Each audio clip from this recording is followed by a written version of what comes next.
Hi guys, John here again, and today we're talking to a person called Mr. Robot.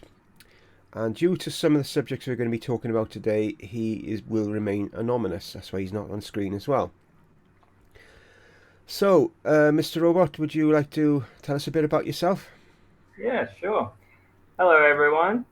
I've been known by many names over my lifetime. At the moment, you can find me on minds.com as Mr. Robot 18.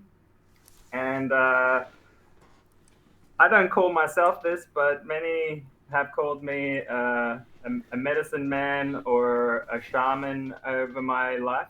And this came from a period in my time where I deeply investigated mind altering substances, which actually helped with my own personal development and healing over time. And we'll discuss a little bit about that later on. But broadly, I consider myself a scientist at heart, and I'm very involved with various kinds of research. And I'm just starting to come out of my shell and share that stuff online because I realize that it's not useful to just hoard information and not share it with people. So this is me coming finally online and sharing myself with the world. So thank you for joining. So, you said you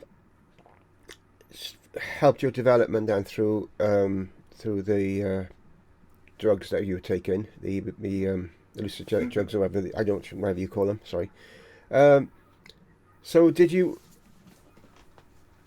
sort of find any development before that, or did it just sort of you had this?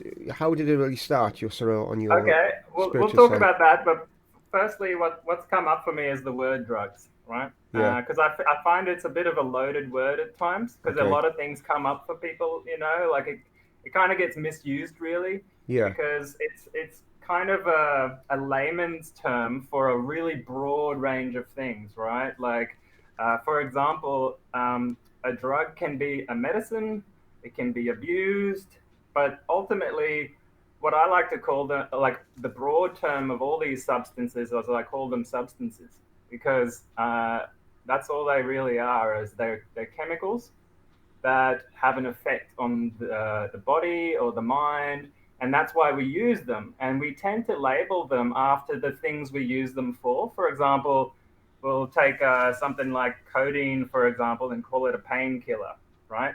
Now, codeine has a broad range of other effects on the body that we don't find useful, so we don't call it after that. But we find the pain killing effect useful, so we call it a painkiller, right?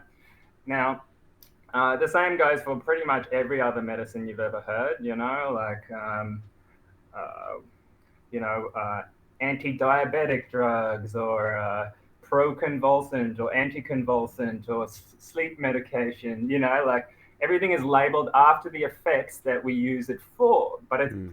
pretty much arbitrary because it's just our perception of this substance. Like, one example that comes to mind, for example, is ketamine, right? Ketamine is a medical medicine that they use in obstetrics and surgery and some things because it has pain killing qualities. Now, it has other qualities as well that are actually mind altering in the sense that it can cause a transcendental type of experience, and lots of people report that in when they're getting surgery and stuff like this, having out of body experiences. But the doctors just basically discount that as just a side effect. Yeah. So I tend to steer away from the word drugs, and I rather call it by the effect that we use it for. So, for example, if we use something like MDMA, for example, it would be a psychostimulant because it's partly psychedelic, it's slightly mind altering, and it's slightly stimulating, right? Yeah. And mainly the ones that I will talk about in terms of my own development, spirituality, and stuff is the class called psychedelics. Um, Okay. Now, what does psychedelic mean? Psychedelic means basically mind altering, I believe. Psyche, and delic. Delica is kind of like altering, right? So it's a mind-altering substance. All right. Now, within the class of psychedelics, there is a particular subclass that are basically more natural plant-based ones, right? They come from trees, shrubs, roots, all sorts of different plants from around the world. And a little bit later on, I'll show you a book that's basically the Bible on the topic that covers like thousands of these different plants that have been used over all time, all around the world, right? And this class is called entheogenic plants, right? Now, what does the word entheogenic mean? Genic means generating, right? Creating. Theos means God, like theology, right? Comes from that root word. So generating God within, en within. So entheogenic means creating the God within. All right. And these tend to be the very spiritual substances that have been used by shamanic cultures all around the world for eons, since the beginning of time for humans, basically. And okay, so your question was, when did it all start for me? All right, so this was probably a good 20 years ago now, and I was just finishing my studies at university. I was studying medicine at the time, and within that degree, I had a subject pharmacology, and I remember one day in class they taught us about psychedelics, and this was under the heading of illicit drugs, right?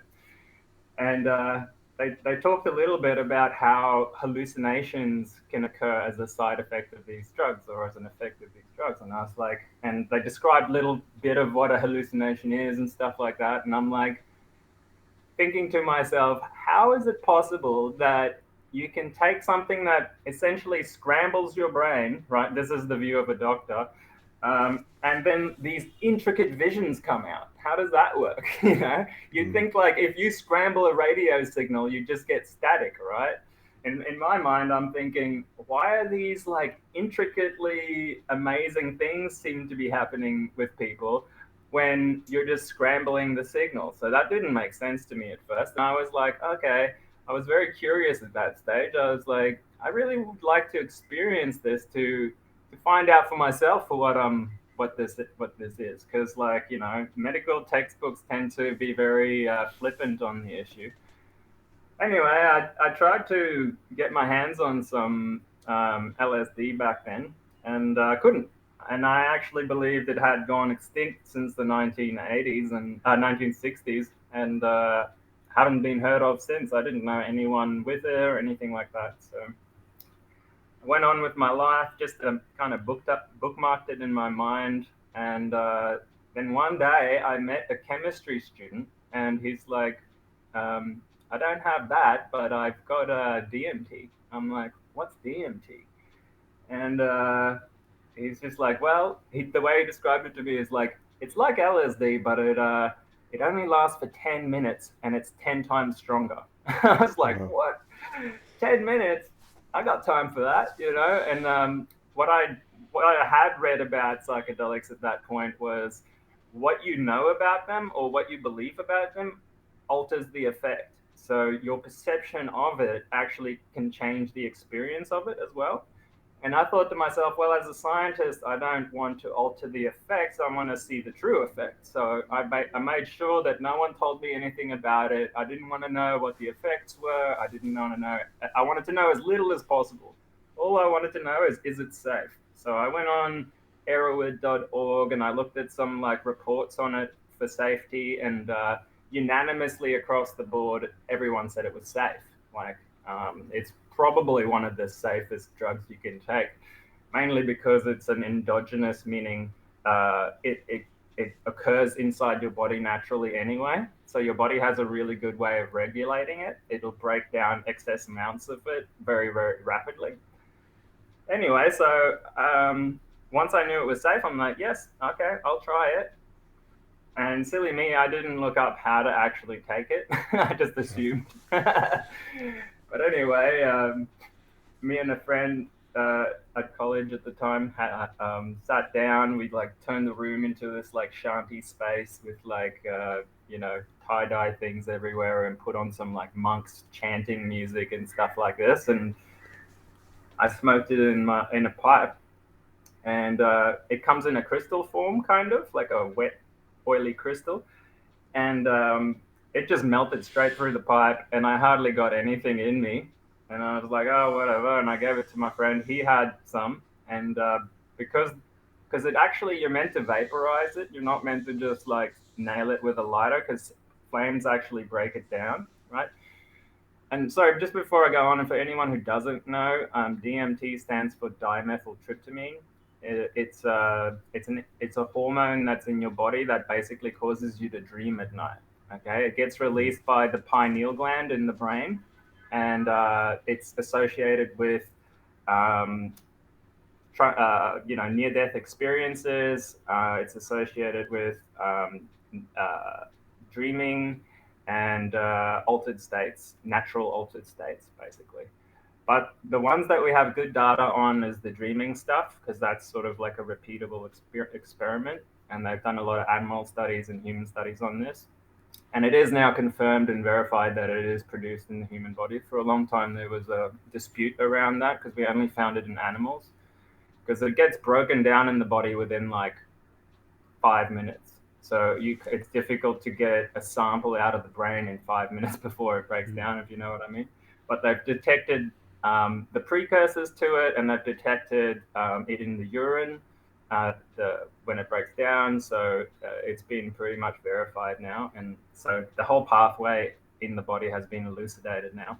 But anyway, when I took this thing, I had my second dose, and then I looked up at the wall, and my friend, he was like a tattoo artist at the time, so he had some like art up on the wall, and there was this like yin and yang with two doves above it, and the doves just like flew off the wall, and the yin yang starts spinning really really fast, and then at that point the monks chanting music was just getting way too intense for me, so I tried to like walk out of the room back to my room, and yeah, I saw these incredible visions of like I looked at myself in the mirror when I got back to my room, and I couldn't recognize myself at all. Like it was like a completely different person standing there staring back at me, and it wasn't like fuzzy or warpy or anything like that. It was like crystal clear, different person. I was just like, what? What is this? What I look like? Anyway, a lot of things changed. Like the tiny little sink that I had turned into the size of a bathtub. I had this amazing vision of like this yellow drape that I had going out to the balcony, which turned into gold. And then I could see through the drape into like another dimension, and it seemed like there was someone in there. And but it was very fleeting. It was like not long after that, it was just completely gone back to normal again. And I won't go too much into that experience because it was only my first one, pretty trivial, really. But it at that point, in my mind, it confirmed to me like, wow, okay, you can see these amazing things, and it is just a hallucination. I didn't think much more of it at the time. And so I just kind of went on with my life for about 3 years. And 3 years later, I just, I don't know, I was bored out in the bush one time, and I decided, oh, I want some more of this DMT stuff. That was kind of interesting. It kind of reminded me of it. So I got my hands on some more, and I had enough this time to actually like experiment with it a bit. So I did a bit of like I always try these things in different scenarios, like obviously safe scenarios where I'm not going to be bothered or anything like that, but I'll have it quietly in my room with like visuals going at first, and then that was amazing, and then I'd have it in the darkness and see if that changes it. I'll have it out in nature to see how that changes it. So I experimented around with it quite a bit, and I just kept seeing more and more incredible things that I didn't believe in, and it pushed my belief system to the very edges of what I believed could be possible. And at that point, like after enough of that kind of information came into me, I had to accept the fact that I didn't know anything and my worldview was very limited. So at that point, I started to open my mind a lot more to new possibilities, looking at old information, old texts, old belief systems again in a new way, because I realized I'd always just discounted a lot of that stuff, spiritual practices, spiritual belief systems. I discounted a lot of that as just like, ancient mumbo jumbo trying to explain the universe and they couldn't, which I realize now they actually had a lot more insight into the true functioning of the universe and higher functioning of the universe than we do today. So I have a lot of respect for ancient cultures, even like tribal cultures, their mythology and stuff like that is now very interesting to me because of the things that I saw in these types of experiences. That's how it all got started. So, you said when you looked in the mirror after the first attempt with this substance, you were a different person. And what did you see? Can you remember? Yes, well, good question, because this was one of the things that became what I call a phenomena. It's when something repeats itself over and over Yeah. again. This actually started happening almost like clockwork every single time I took this substance, right? Now, I Right. didn't always have a mirror with me, but some like every time I'd look down at my hands and my body, and my body would just like flip into another body. Like Mm. sometimes I would see one, sometimes I'd see multiple. I'd see, up to like 4 or 5 or 6 or 7 different bodies that I flip into, and they're not all like pale skinned like I am. They sometimes they're like black, sometimes they're gray, sometimes they're blue. But like, how you know what your hands look like, right? You know the creases in your hands and what your fingernails look like and everything. All of that would change to like the nth degree, and so what I've come to sort of believe and postulate from that is that we are actually multidimensional beings.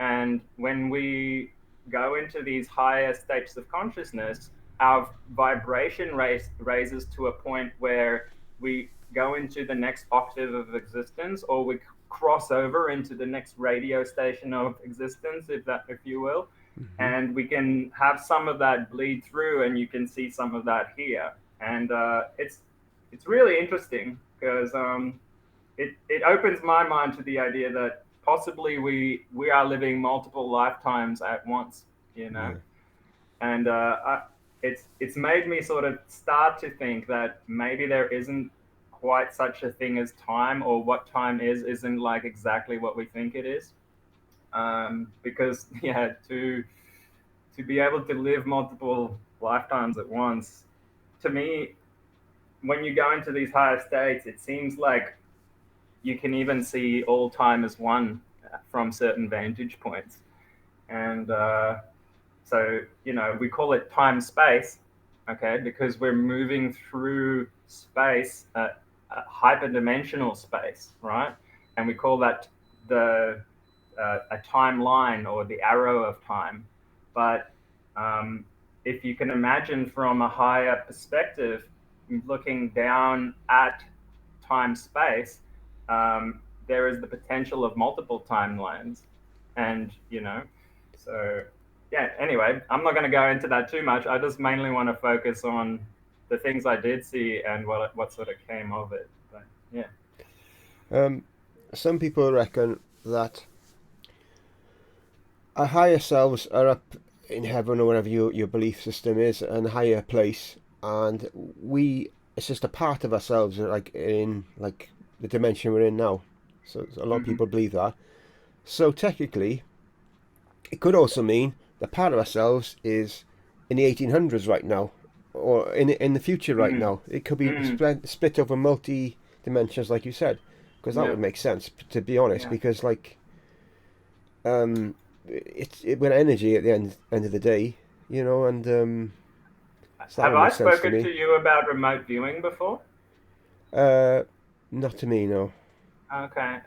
Well, so I won't go too much into it because it's a little off topic, but it's sort of related to what we're talking about right now. Remote viewing is a perceptual process that anyone can do. It takes a little bit of training, but it was initially, uh, the term was coined by a guy called Ingo Swann in the 1960s. And he did it as a stage show. So people could ask him a question about what's happening anywhere on the planet, and he'd be able to tell them instantly what is there, and they'd verify it later, and everyone would be amazed, right? Mm. So anyway, the military caught wind of this, and they're like, "You mean we can use this to spy on the Russians?" So they got him to train the military how to do it, and they trained their own units on how to do it. There's a really good movie on it called Men Who Stare at Goats with George Clooney, and that other guy, what's his name? But anyway, these guys have now defected from the military and they've taught it to civilians, and they do like scientific remote viewings for humanity now. And what they've discovered is they can look anywhere in the universe. Actually, they can look on other planets, anywhere. They can also look back in time, and they can see what happened in our history, which is interesting. Now, what they discovered is when they can look into the future as well, but it's less reliable because there seems to be multiple futures. And Yeah. then when yeah, the now moment comes, there's only one history from this perspective, I guess, which would kind of make sense as well, you know. Yeah.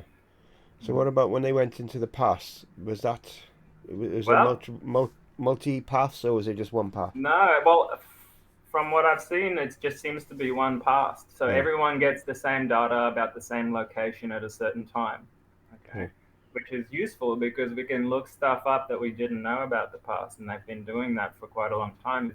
If anyone's interested, check them out on YouTube. They're called Farsight, Yeah. and they've got a website as well called farsight.org, and they've done amazing, really interesting projects. And I've followed them for about 15 years now, and they never believed in extraterrestrials, and they wanted to discover if it was true or not. So their initial questions was like, "Do aliens exist?" And Mm. they did find out that it did. And not only that, that they've been here for a long time and played a big role in our history, shall we say. And they've started to uncover this stuff now. It's very fascinating. But anyways, let's continue with our topic. Yeah. Just slightly off topic, but I'll share this with you. I remote heal people, and Mm-hmm. I can heal them all over the world, and I have done even recently. And it's almost like there's no. It could be like 3,000 miles away, but it's literally instant. There's no Mm, like time at all. It's mm, just there, it's done. yeah, So it's just yeah. this sort of does interest me. It's almost like a spin-off from what I do in a sense with healing, but You know what? I'm I not. didn't believe in that stuff until I experienced it Yeah, once. Yeah, I was in a. This was actually related because I took Hawaiian baby wood rose, which is like a seed that has a natural form of LSD in it called LSA, right. and it's quite amazing, like mind altering effects. But it also has this deep, terrible nausea that comes with it. That is kind of like the checking mechanism. It's also a bit of a cleanse. But yeah, I was going through a rough time, and I called up a female friend of mine, and I'm just like, "Hey, can you send me some good vibes?" And literally, as she's like, "Yep, okay," and did it, and bam, instantly I felt better. Yeah, It was quite amazing. I'm like, what the hell? This works? yeah, it does. Yeah, it does. But the question I always had about that is, how do you find someone? You know what I mean? Like, there's so Um, many energies around the planet. How do you find the person? You know? so with me, it's uh, usually if I'm talking to them, I can just sometimes I see them, and it's oh Mm. you're there, and I other Wow. times it just happens. Just a See, connection see, is done for you. It's just done for you. this is exactly how remote viewing works. You Yeah. know, like, yeah, interesting. So you're setting your own target. That's amazing. But there was one chap I was asked to help heal. He was bedridden with COVID in Canada, Mm. and I had no photos of him. I had nothing to really. I didn't even have the photo of the hospital. I had nothing at all. And I just tried to focus on him, and next day he came around. He was out of hospital. 2 days later, he was gone. He was out of hospital. He's completely cured. Mm. And yet I had nothing visual at all to focus on. But You didn't it even worked. speak with him, or No did one you ever spoke speak to him. with I him? don't even know him. I don't even know his name. Whoa. It's just a friend of a friend. A friend asked me to help him, and I tried, and well, it worked. Mm-hmm. He was on a Mm. ventilator when I tried to help him, and then 2 days later he was out of hospital.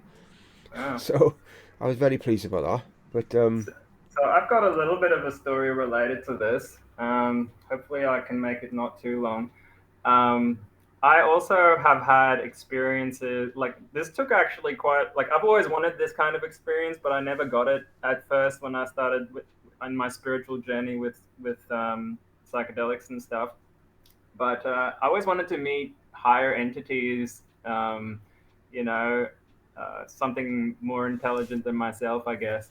yeah, And one day, maybe 2 years after I started this journey, um, I I had a bit of problems with my mind, a bit of memory loss and stuff going on, and I've been trying to work on it for a while. I stopped smoking weed. I was eating better and all sorts of things, and yet my memory was still getting worse and worse. And one night I asked for help from the universe. I got into an altered state and I said a bit of a prayer.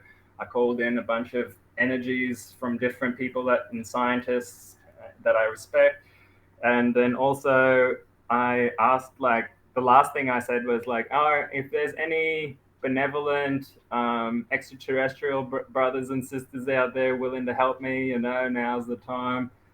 And I kind of just, for about 5 minutes it was just blank, and then I saw these two beings like standing over me with my mind's eye, with my eyes closed, and I could hear myself responding to them in my mind, and it was almost happening beyond my conscious mind's control. It was happening on a higher level, kind of thing. But I could hear my own voice in my head responding to them, and they go, um, "This is going to be painful. Are you sure you want this?" And my mind just goes, "Yeah, don't worry about the pain. Just do what needs to be done." I'm like, "Ooh, why did I just say that?" And ever since then, my third eye vision switched on really intensely, and they showed me that inside my brain cavity there was a lot of sediment around my brain, and oh, yeah, so like and I didn't even know this stuff existed, even as a medical student. yeah, And they call it in science, like the layman term is brain sand. You can look it up on Wikipedia.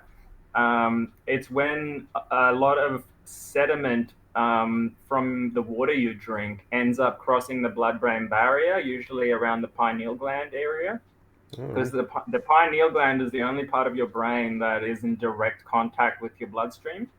The rest of it is kind of sectioned off by your blood-brain barrier, right?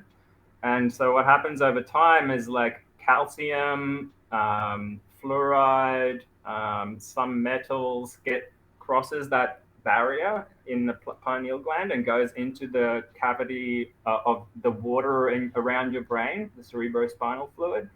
And because it's so salty, the cerebrospinal fluid, because it helps with the electric transmissions, those rock sediments end up crashing out of solution, and they kind of cake on around your brain over time, and that slows down nerve transmission. And I didn't even know this, but they literally showed me this in my third eye vision. They took me on a tour of my own brain, and then they proceeded to like decalcify my brain, and yeah, showed me how they did it. And I can just talk about that for hours by itself, but I won't go into it too much now. But yeah, over time, my brain, like since then, had just gotten better and better and better. And my memory's gotten better, thinking quality better. It's quite amazing. And then I just thought to myself, wow, all this started just because of a prayer. And now I'm mm, in like really good communication with my spirit guides. Yeah, they're really funny actually. They show me stuff every time I'm in a new location. They'll take me on a little magic carpet ride around the location and show me what's going on.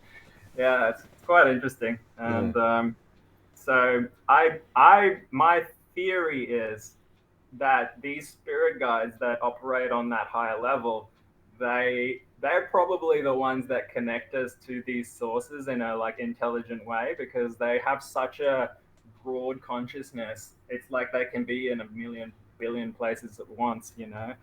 Um, so I don't know if that's true, but that's the theory that I have based on the visions that I'm seeing from you know, because when they're working on my brain, it's like a, it's hard to say how many. It's like it's like tens of millions of neurosurgeons working on your brain all at once in different Hmm. locations, you know, and it's just like the amount of focus they must have to be able to focus on something so intricate all at once, and at the same time have a joke with me, take me on a magic carpet ride. You know, Hmm. it's hard to imagine really, but yeah, these things go on. Oh. I I said earlier about me helping that person. I say it's me. It's not me. I channel the healing. It comes through me. I Mm, should point that out mm, because people, so I don't sound conceited. But mm, sometimes I have felt when I've been near someone, it's like something is in me is scanning them, the person that maybe I'm going to right. heal or maybe not heal. But I can definitely feel like Mm, something. A few times it's happened, mm, like something scanning the person I'm with. I think, what's going mm, on? I obviously am mm. not doing. I'm not. I haven't got anything to scan him, but I feel it. I feel it. Sense it a few Yeah, right. times, but I don't know properly what it See, is. I'm on the other side of that coin. I sense people scanning me, not scanning people. All right. Yeah, I don't yeah, actually see anything. I just sense the scanning. I don't know what it means. That's one of the questions I need to ask. yeah. But Interesting. Uh, I think part of that is natural and to a degree. Like it's sort of like the interfacing of our energies. I don't know how it works either, yeah, but that's like I could see the how it would be useful in animals, in people in general. Because you know, it seems like animals do this kind of thing too, right? yeah, Like they sense our emotions. They seem to react to different types of people in different ways. You know what I mean? mm, So it wouldn't be I wouldn't be surprised if this is a natural quality in yeah. higher life forms that has evolved over a long time. You know, Well, it's I studied healing just by accident. Just put my hand yeah. over my dog. My dog had a bad eye, and I just put my hand over it, and it healed him. And it was like, what the hell? And it freaked me out. And I didn't do it for 20 years after. It was like I Mm, didn't know I could do this. You know what I mean? yeah. And I it's sort of also discovered it by accident. I was on a high dose of LSD one time, and with my girlfriend at the time, and we were sort of meditating, doing massage and stuff like that. And then I was giving her a back massage, and then I realized I could see through her body into her organs. I could see the energy oh, traveling through her organs, all this stuff. I'm like, whoa! It was literally like X-ray vision. It was amazing, and I'm like, wow. And then I saw this like these tiny little thunderbolts coming out of my fingers, going into her body and like twirling around different organs and stuff. I'm like, what is this? hmm, And then I was kind of describing to her what's going on, and she's like, "Oh, I feel this like density in my throat." She flipped around, and I saw this like orb of tiny little, the same kind of like tiny little lightning bolts, but twirling around in like a orb in her throat. And I'm like, I didn't know anything about this stuff at that time. I was just like, what am I meant to do? Pull out these little wormy things? So I like grab this energy and I start pulling it out, and she starts choking. And I was just like, oh, maybe I'm not doing something good here. oh So God, I let it go, but I realized, oh, that's what Reiki is. You know, like people have spoken to me about it. I didn't really know about it, so I'm like, you know, before I go any further with this and do something harmful, I'm gonna go to a Reiki master and do some training. And I did do a bit of training on it then, and ever since then, I've had a lot of really good reports as well. Just like randomly when the time comes doing Reiki on someone, and yeah. I especially like doing it in an altered state because not only can I feel the energy, I can see it as well, and it's just makes it even more interesting for me as a scientist looking at the physics of how these things flow and stuff like that. I find it fascinating. But yeah, it's also convinced me beyond a shadow of a doubt that this stuff actually happens. really interesting. Yeah. So when you should say about Reiki, my next door neighbour's son, he's very good at Reiki, and every time he comes back home, he works away. I always like go there and we have chats like this, because we talk about stuff like this. And he did Reiki on me once because I was going through, I can't remember what it was. I was ill or something at the time, and everything he saw, and I saw, and he saw it as well. He's like he was Mm. like he put his hands over my head. In my mind's eye, I just saw like as if he pulled back my head, opened my skull, and a massive beam of light coming out of it. And Mm. he saw that as well. And everything I can't remember where else it was, but he was just like in bit in awe of the energy that I had. He couldn't get over it. He'd never come across anyone with so much energy, the strength of the energy that I had. And yeah, so just reminded me now when you said about the Reiki. It just came I've back had to a me. similar experience, and this is what I call phenomena. See, when multiple people see the same Yeah, thing, or when you see the same thing over and over again, I call that like psychic phenomena, because that allows me to go, okay, maybe there's something here worth investigating. It kind of piques my interest. And yeah, one time I had um, a, a dose of ketamine and did some meditation on it, and a similar thing happened where I felt what I now know to be a kundalini uh, discharge or something like that. I stood up yeah, and I had like a lightning bolt coming out of the top of my head. I had lightning coming out of my fingers with my fingers apart. I'll send you a photo in a moment of a friend that drew this experience. And anyway, at that moment, I could hear every thought I've ever had, ever. It seems like it was like even the most trivial thoughts I thought I'd forgotten just came through my mind in a big flash all at once again. It was, yeah, and that made me really wonder, like, what is memory and how does this work? you know. yeah. But Oh, you also reminded me of something else. Oh yeah, many times, like through me just talking with people and like having psychedelics with people, we'd have experiences where we see the same thing. We'd experience the same entity coming into the room, standing in the same place, and stuff like this, you know. So that's also a phenomena that shows to me there's something else going on here yeah, that, you know, we're not normally aware of. But yeah, it's very interesting. yeah. I gotta say something. That's gone on my head. What was I gonna say? Oh God, it's gone now. While you Yeah, think about, I was going to tell you. sorry. Years ago, I joined this religious group, and I went really.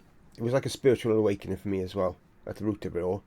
But I went really, really deep into myself. I withdrew from society. I hardly spoke to people. I was really like, withdrew, and I started seeing hallucinating. That's what I was going to say about you all this. I was seeing like angels. I was seeing demons. I was seeing like Jesus. I was seeing all sorts of stuff, and I know now that's not real, but I Why? just What was makes you say that? What makes you say it's not real? because through meditation, I know now what's real. I know what's real and what's not, so to speak. I don't know if I should say Okay. this on camera. I uh, saw you call it what you call people call Jesus. I saw him, and been near him and stuff through meditation stuff like that. And it was Yeah. these visions I had when I was hallucinating were nothing like that at all. Because when I experienced it, it was like, the person was just full of love. There was no other word for it. It was just radiating love. There wasn't a judgmental bone in his body. It was just I just like threw myself down in front of him because it was like I just felt so. I felt I was unworthy to be there, but it wasn't through him. It was just me, my own like misgivings. And I Mm-hmm. experienced that, and it was just such an amazing experience.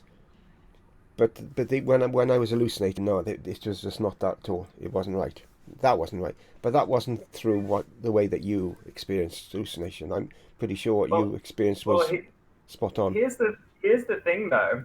Um, the only reason a plant can make you hallucinate or a drug can make you hallucinate is because you already have those neuroreceptors inside your brain, Yeah, right? So on some level, at the interface level, it's actually your brain doing it, not the drug. The drug just triggers it, right? Yeah. And so, like, for example, a coffee. If you have a coffee, it releases a natural adrenaline in your body, and that's what causes you to be stimulated, right? Yeah. It's not the substance doing it; it just triggers the release of the substances that does it, right? So, yeah. So, like, obviously, there's other ways that you can trigger these substances to be released in your brain as well. Mm. Breathing techniques, dancing types, drumming, all sorts of things can influence the way your brain operates. And Yeah. we've recently found like binaural beats and things like this that can change the frequency at which your brain is operating. So, yeah, I don't doubt that at all. My question would be, why would the one vision be real and the others not? For example, why is it that people all throughout all cultures and all ages have described similar things as angels and demons, Mm. uh, even without the religious context? You know what I Yeah. mean? And from my sort of like delving into it, I see in these higher frequencies of existence, there seems to be a whole ecosystem of things that exist in there. It's almost infinite, the amount of types of beings in there. So I'll just disclose now, I'm not a religious person. No. I'm not Christian, but I find all religions interesting and their stories and stuff like this because, I think there is something to every religion. That's probably why it's existed for so long. Yeah. But I do question sometimes the religious overtones that they place on these spiritual experiences. For example, Christians will talk about angels, but they won't often accept that an angel could be a like real physical being that exists in reality. There's Yeah. kind of this mystically thing that exists in heaven only. You know what I mean? Yeah. They do. Why couldn't it be that they're actually beings that just operate in a higher frequency than us? You Yeah. know? They do exist, and they're here on Earth. I've met them, seen them. Mm-mm. So I know that. But what it was when I was having these hallucinations, it was like images you just see in a book. It was like there was no like movement. They would just be there, and it just Mm, wasn't. I mm. knew it wasn't right now with hindsight, but through meditation, I've experienced loads of that. I don't even meditate anymore because stuff I saw and learned I still can't talk about because most people wouldn't be able to cope with it. But it probably will come Yup. out on video at some point, but not. You know what? I tend to talk about these things anyway because I love um, brushing people up against the edges of their belief system. It Hmm. tends to be uncomfortable for them, and it was for me when I first started, but Yeah. it plants a seed, and like eventually when they come across this information again and again, they'll start to soften on the issue. But I think it's important for people to hear things that they don't believe in. I think it's a good thing. Yeah. But It will come in out, but not ready yet. Some of so this, so not yet. what came to mind when you were saying that was I've had also quite often had experiences, especially on DMT, that seems more symbolic than real. Like it's kind of like a dream where the dream isn't a real thing that happens or a preconception what do you call it, precognition of something. It's more of a symbolic Yeah. event that happens in your dream to trigger an understanding about something or. With me, I was just traveling to different worlds. I was Mm, mostly past worlds, some present, I think, and I was experiencing different things. Um, some stuff I can talk about and have talked about, other stuff I can't yet. But cool. I met my spiritual guides on a beach, which is like some sort of meeting point or something before people went on. I don't know what it was. It was some sort of beach. I remember that, and I also saw like a dragon. I saw goblins and I like insects. Cool. They were like they're Yeah. huge, but they were like you could cuddle them like a dog. They were just lovable. There was nothing, nothing scary about them and stuff like What that. kind of insect? Uh, I think like bees and beetles, stuff like that. They were just weren't, Okay. you know, I've met the what do you call them? The praying mantis type beings before, I and haven't met them. No. yeah, I saw them in the Himalayas at one time. And then I realized there's actually quite a lot of mythology around these insectoid type beings in Africa. Yeah. In South Africa, there's a tribal group called the Hottentots, and there's a cultural term that gets slung around there is Hottentots Hot, which means the gods of the Hottentots, Right. and they have this mythology around these beings that come from space that are praying mantis looking beings. All right. And yeah. So like the actual word for a praying mantis in Afrikaans is Hottentots Hot, meaning the god of the Hottentots. It's really Oh, interesting. And in terms of the dragon mythology, that's come up all around the world once again in all cultures have dragon mythology. And what's come up in the remote viewing data that these are extraterrestrials that exist. And was it? I won't, yeah, and yeah, I won't go into it too much now. It's a deep topic, but yeah, just think like, if people watch the movie um, Jupiter Ascending, there's a Right. bit of it in there, and that movie is quite insightful for what that's about. Hmm. But yeah, I've seen lots of different spirit type beings, but also extraterrestrial type beings. I've probably met like I don't know 5 or 6 or 7 different types of extraterrestrials in my Yeah. visions and experiences. They tend to be pretty loving and interesting, and they want to just like share information and stuff like that. I wish I could keep my cool when I'm around them a bit more. Like I kind of freeze up sometimes, Mm-hmm. when I like meet these higher beings Yeah, because they're just I've so done that. overwhelming. But as you do it more and more, you you keep yourself together a bit better in those situations. But Well, one thing I experienced, I will say this on camera, there's not too much out there. I'm going to say part of it, what I saw anyway, is I saw a planet, I presume it's Mars, but I don't know. And it was like, I saw a planet and I saw like the sky just raining fire and it was like burnt it up and the planet came all red and it was like people like us were there and they were all wiped off the earth. They wiped not on the earth, the yep, planet that it was on. I saw yep. that. I know about that. I was there in a past life, and my girlfriend at one time Oh, saw that as well, that exact same vision. really? And yeah, like That's I gave freaky. her a dose of like we had some 2CB, and then I gave her DMT on it. I think it was her first DMT experience, and she starts bawling her eyes out, like crying inconsolably for like an hour, like maybe longer. And I've never seen that happen with anyone ever, right? And I've seen Right. thousands of people doing this. And this girl was tough too. Like both her parents had died in the past. I thought she was crying over that, like releasing that stuff.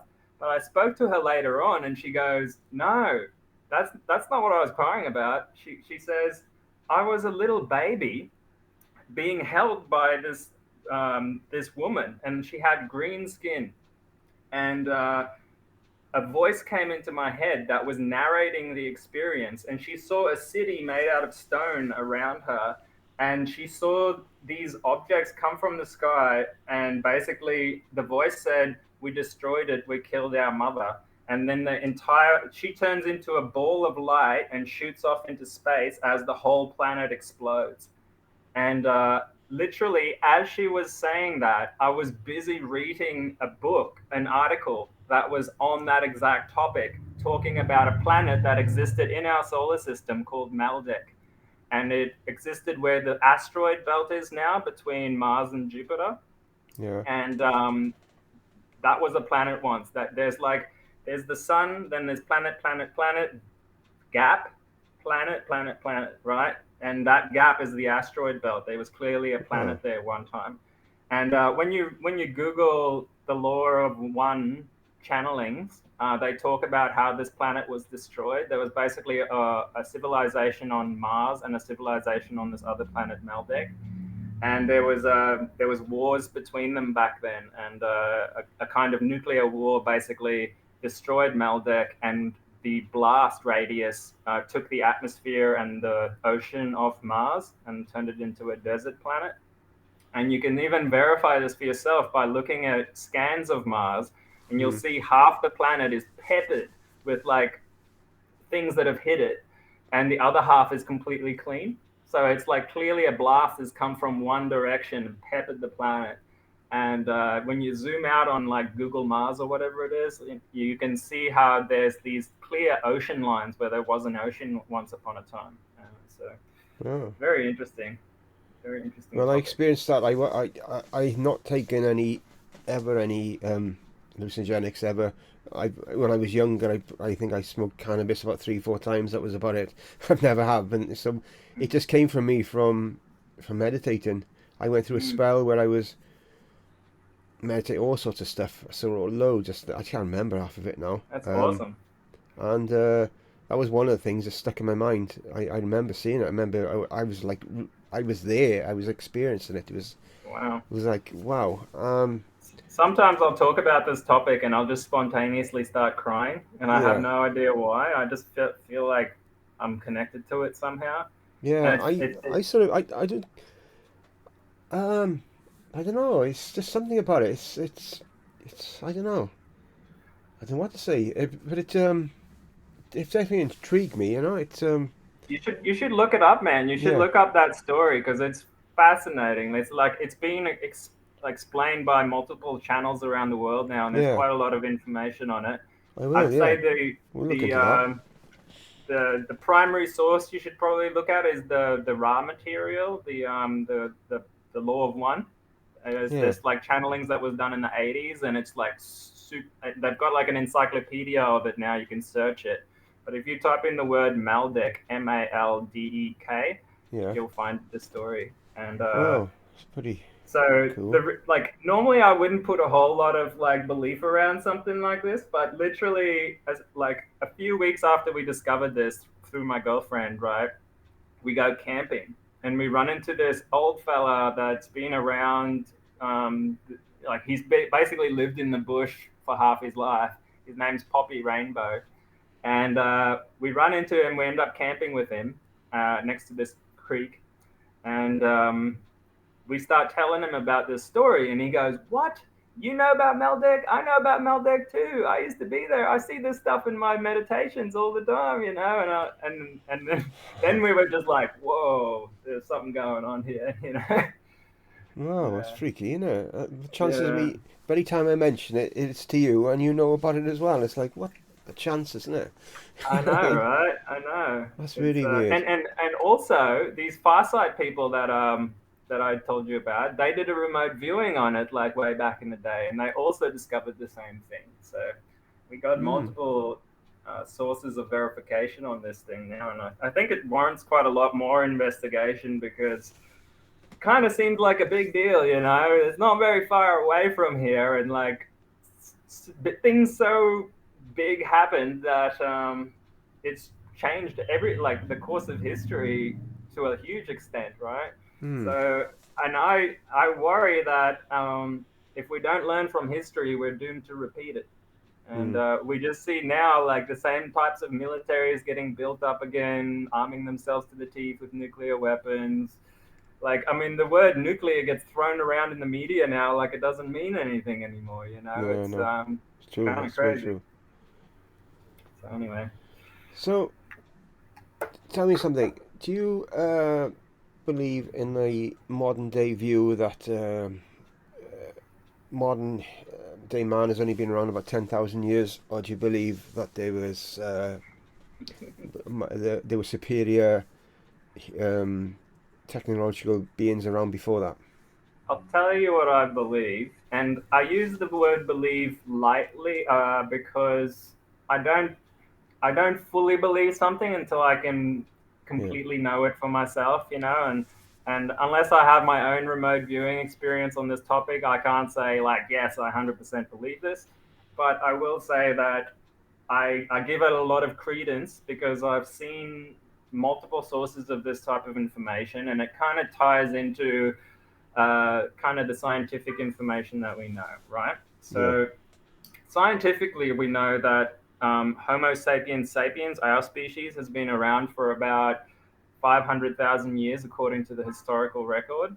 Sorry, to the bone record that we've found. Yeah. Before that, there was multiple other species of humans also, right? But I actually think that humans are much, much, much older than that because, first of all, we haven't found the missing link yet that proves that humans descended from those other hominids. Okay, Yeah. and there's a bit of genetic information that shows that we have a lot of genes that are in our DNA that have no historical lineage.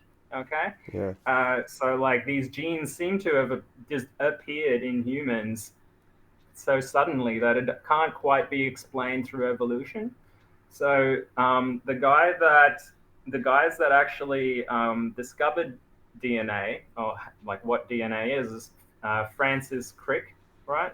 And Yeah. he postulated, or he coined the term panspermia, which means genetics could have come to this planet from space, possibly in meteorites or something like that, or possibly intelligent panspermia, where we have intelligent species in the universe going around and spreading DNA, kind of like we do gardening today, right? And I've had a quite an intense sense of this one time on mushrooms, on magic mushrooms, when I kind of like felt like I zoomed out into the universe and I saw planets as petri dishes. And you could just put DNA as an extraterrestrial on these petri dishes and watch it grow over millions and millions of years, and then come and look at the petri dish a few million years later and say, "Oh, okay, these monkeys are interesting. What if we just give them a few of these genes, and Mm-hmm. see what happens then?" That would make a lot of sense to me. And there's quite a bit of channeling information that talks about humans originating from what was the place? The Vega system. And so the story goes that in the Vega system, these wars happened, and so humans originated there, and they migrated from there because of the war to the Orion system. Then the wars basically started there between the Orions and other extraterrestrial groups like the reptilians, and a bunch of people migrated to this part of the galaxy. And then eventually the war came here as well. It's sort of like Star Wars, the movie, how like the wars kind of resolve and then continue and resolve and continue. So it's Yeah. I actually, and then George Lucas actually approached a bunch of psychics to write that story. I don't know if you know that. No, I So didn't. he got a lot of that story from channeled material. So, and All right.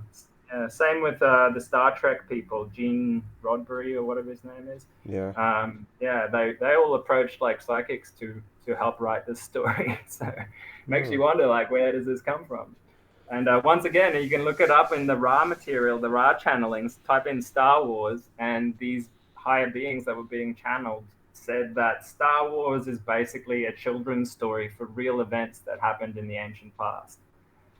And I Hmm. don't know, that kind of rings true to me.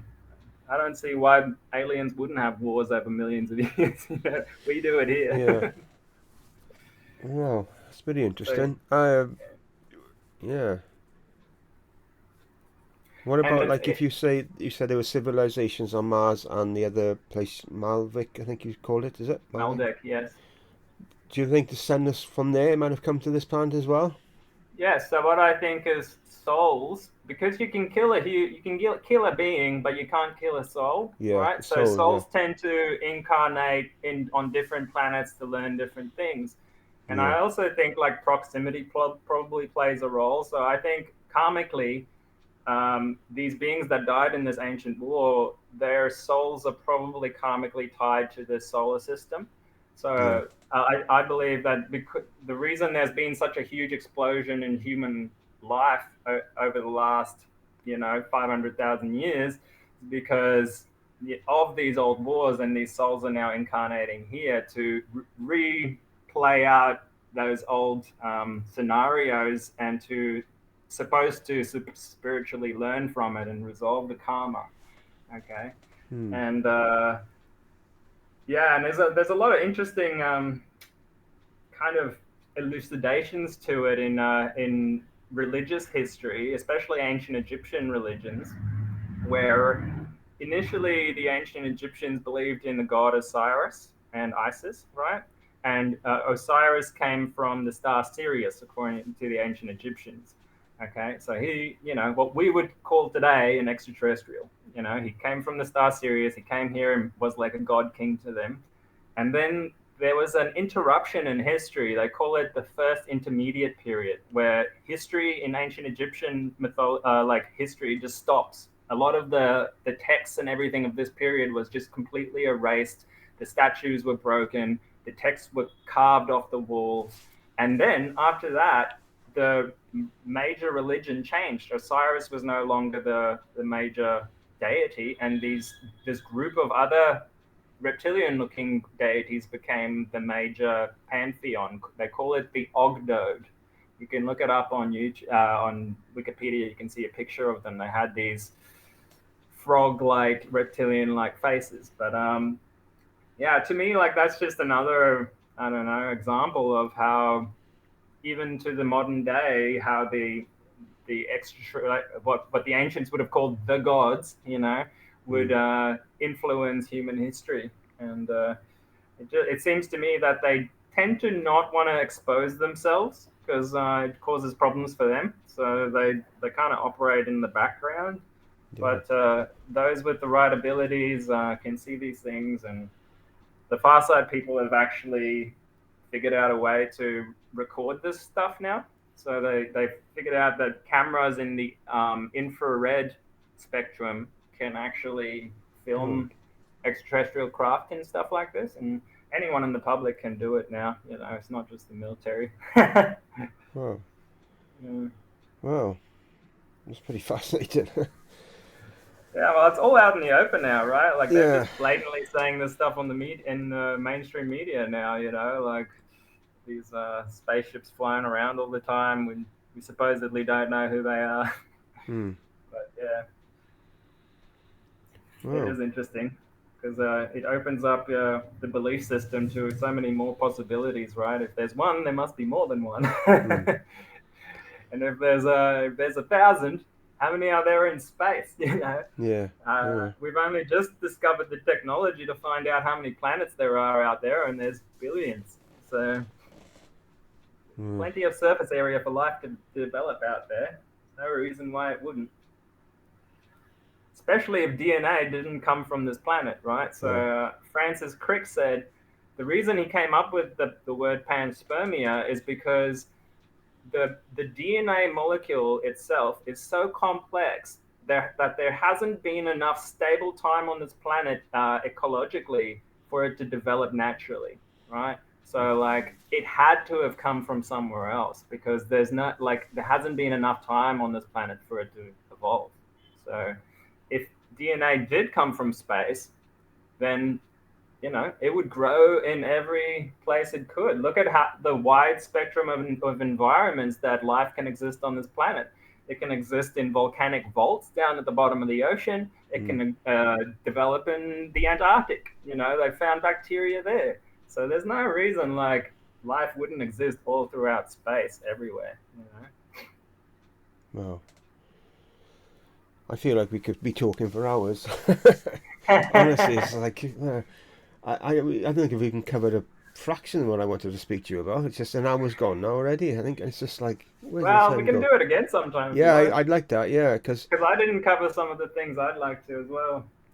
I know I wanted to ask you about some of the stuff you do because I like your content that I've seen. Especially when you did on JFK essay. That was very fascinating. Yeah, it's just a Um, shame I messed the sound up, but yeah, I'll re-record it again because it is important stuff. yeah, no, it was really really good. So you're on. I know you're on Rumble and Mines. Are you on Yep. YouTube as well, No, or I've just started putting my stuff on Odyssey as well and Odyssey? BitChute. I'm trying to Okay. stay off YouTube just mainly because I don't want to be censored and get sucked into that trap. But Yeah, I know. I'm trying to like push forward the new wave of technology and platforms and stuff like that, Yeah, where things are generally open source and you know uncensored and stuff like that. Because I just know from like when animals in the wild, if people watch them, they tend to not behave like they normally do. yeah. So yeah, I just want to create new spaces where I can, openly discuss things that we find interesting. I will just say, I forgot to say at the beginning, Mr. Robot was the one that did the new banner and logo on my channel. To anyone who's actually noticed, and anyone's said anything, yeah, one or two people have, but off the channel, but no one's on the channel has actually noticed it. But Oh Mr. yeah, Robot yeah, that is was the one that fun. did I'm that. glad you like it, man. We're doing a bunch of AI art on Mind's chat now. The chat room is called AI Art, and Yeah. yeah, come in there, jam with us. Sometimes I do the requests and things, so it's a lot of fun. Yeah. If you you know, as when we end the interview, you can send me over your links. I can add them onto the video then when I upload it and what have you then, so people can Sure, find man. you. Sounds Because good. honestly, he's worth. This guy's worth checking out. Seriously, now, talented musician as well as everything else. Definitely worth checking out his stuff. Yeah, we do a bit of music and parties every now and then. Sometimes Yeah, live parties on Minds. I I call it Hacker Radio, and yeah. we just play like epic different sets of wide range of different genres of new music coming out. So yeah, come hang out with us. I like your trailer you did on Rumble. Was it the girl in the red dress or something? Was it the Oh that one? That was yeah, cool. That was pretty cool. That one. And the music I liked the most. The beat was like really, I liked that a lot. That was really yeah, cool. yeah. That's the kind of stuff we do, Yeah, and I'm gonna do a few more of those just to like as like a little trailer or something like that. yeah. No, honestly, you've got a through whatever means you found it, you've got an amazing insight. I think to life, spirituality, and what have you, and knowledge of so many different things. You really got to share it, and you are. I know, but you really need to. I think you should do That's it. that's a really good point Yeah, because I'm all about like we can talk forever, but I'm all about getting people to do their own research yeah, and getting people to be able to come to this information themselves. So I'm always available to chat with anyone who wants to know how I research. I'm going to do a whole stream on that soon on yeah, the techniques I use for research, but mainly also I've got all my sources that I'm putting on Minds. So if yeah. anyone, I'll give you the links, and if anyone's interested, I'm more than happy to share where I get my information from and books and anything you're interested in. So Yeah. feel free to come talk to me as well. And yeah, thanks, guys. Yeah, I don't mention on the videos. I'm on Minds as well. And Roger Hanson, who I do the co-host with on Old Men's Talking. Karma is on Minds. Bob Doe, again, we interviewed the other day. She's on Minds. Quite a few of us are on Minds, and we talk in real time on chat there. So we got Mm. there's loads of rooms there, but we've got a few ourselves. So as Mr. Robert mentioned, he's got his AI art chat room. I've got an Awakening chat room on there. Roger's got Live with Roger Hanson chat room, and Can there's I other share my ones. screen for a second? Say again? Can I share my screen for a second? Yeah, yeah, you can, yeah. It'll be easier for me to show rather than Yeah, yeah. speak about it. But I still write them down. Um, all right, so this is some of the minds groups I have that I'm actively researching on. This is our conspiracy group. What have we got? Um, these aren't mine. Wait, is this my group? Here we go. Uh, Open Source Research Institute, Ancient Mysteries. This is where I talk about plant psychedelics, entheogenic portal. This is like psychedelic music that I post, psychedelic research. This is mainly scientific articles around psychedelics if you're interested in the science of mind altered experiences. Um, this is like our future plans to create self-sustainable communities, divine organization of freedom. This is Hack and News, where we do parties and music. I also do like cybersecurity and hacking stuff, so tutorials and stuff on that. Um, I also do like multiple groups on basically analyzing the media and giving people resources on that type of stuff and corruption in government, stuff like that. I also have a huge group on the COVID pandemic, looking at scientific articles and the origins and all sorts of stuff. I've done a lot of deep science work on that. This is our party room. We have a chat for that as well. Free energy. This is our spiritual group, Magnum Opus. I post like useful meditative practices and ancient texts and stuff like that in there to do with alchemy and self-development, and a lot of different historical groups and stuff like that as well. So yeah, if anyone's interested in those topics, come join us on Minds. So, thanks I for got a that. question. Why aren't I in these groups? I didn't even know about them till Well, now. yeah, I don't actually advertise it that much. I'll try and make like a list that I can just copy paste, and Yeah. I'll put it up in the chat. So yeah. Yeah, no problem.